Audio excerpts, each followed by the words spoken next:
మన శంకర వరప్రసాద్ గారికి వరము రాజాసాబ్ కు రాజయోగం ఇచ్చింది హైకోర్టు.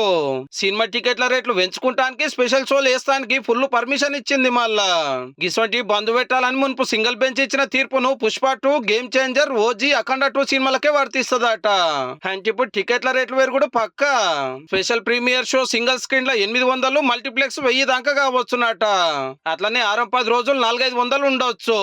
శుక్రవారం నాడు రాజాసాబ్ టాకీస్ లకు వస్తుంటే 12వ తారీఖు నాడు వరప్రసాద్ గారు. రెండు కూడా సంక్రాంతి సినిమాలే. ఇంట్లో ప్రభాసు, అందులో చిరంజీవి. ఇద్దరు కూడా తోపు హీరోలేనాయే. 100 కోట్లు పెట్టి తీసినాము, టికెట్ల రేట్లు పెంచుకుంటామని కోర్టుకు పోతే సరే అన్నది. నర్సాపురంలో ఒక చిరంజీవి అభిమాని ఒక్క టికెట్ ను 1,02,000 పెట్టి ఉన్నాడు అర్రాస్పాటలో. ఎంతైనా పెట్టడానికి ఎట్లయినా సినిమా చూస్తానికి ఫ్యాన్స్ తయారుంటారు. మళ్ళా రేట్లు పెంచిరాని వెనకపోయే ముచ్చటే ఉండదు. ఈ లెక్కన సినిమా తీసిన వాళ్ళకి పడతలు మంచిగానే పడతాయి. ఇంట్లో ఉన్న నలుగురు సినిమాకు పోవాలంటే అల్కగా 2-3 వేలు కతాము. ఇంటర్వెల్ కి ఏదైనా తినాలంటే అదొక 500-1000 పెట్టవలసిందే. అమ్మో గంతనా అనుకునేటోళ్ళు పండుగ వెళ్ళిన 10 రోజుల దాకా ఆగాల్సిందే.